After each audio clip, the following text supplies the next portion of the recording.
Welcome to another episode of Diary of a Wannabe Comedian with me, Belle, a wannabe comedian. I think this podcast can be quite a quick one because I've got to go out shortly. I'm going to the equity branch meeting, and this will be the first time I've attended as officially the variety officer. So I'm looking forward to that. I don't know whether they'll say anything about me being in situ, probably. And I hope I'm not required to say anything in return because I have nothing prepared and I'm very shy.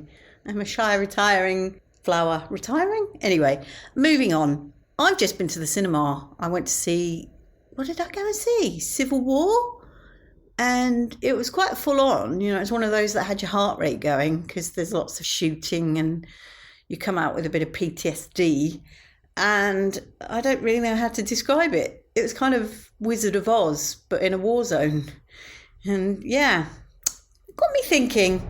I hope that this sort of thing, well, you know, there's a lot of unrest in the world. And you just think, actually, it's not that far away from this kind of thing happening. So anyway, let's put that horrible thought to one side. And I'll tell you about my weekend. I had my friend Lisa came and stayed. So we had a jolly good weekend with lots of retail therapy. And I haven't done that for some time, so I quite enjoyed it. I took Lisa to the new shopping centre at Battersea. So the Battersea Power Station closed in 1983, I think, early 80s.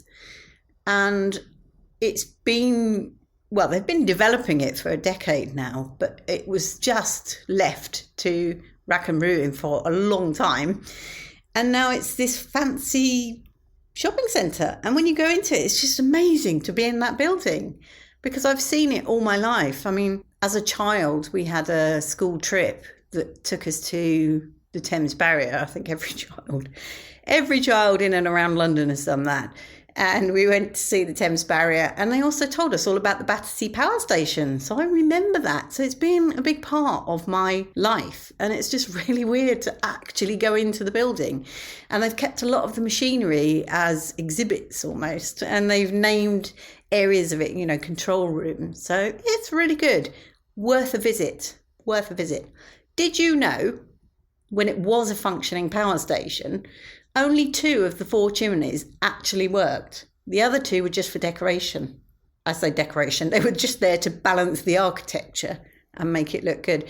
But when it was working, I do remember only 2 of the chimneys were covered with soot and the others were clean. So there you go, little fact.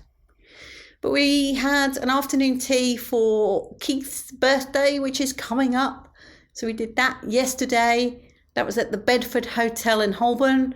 Not to be confused with the Holborn Hotel in Bedford. We were just making a joke about that. I'm not even sure if that exists. But anyway, it was jolly nice tea. And that was off the back of Glitter and Titter, which was Saturday night. So all in all, it's been a very fun weekend. Can't say I've personally created anything other than a big hole in my bank account from all the retail therapy. It was worth it though. It was lovely. The sun was out and it just makes you feel better. And I'm now the proud owner of a bright silver purse. Much love and gratitude.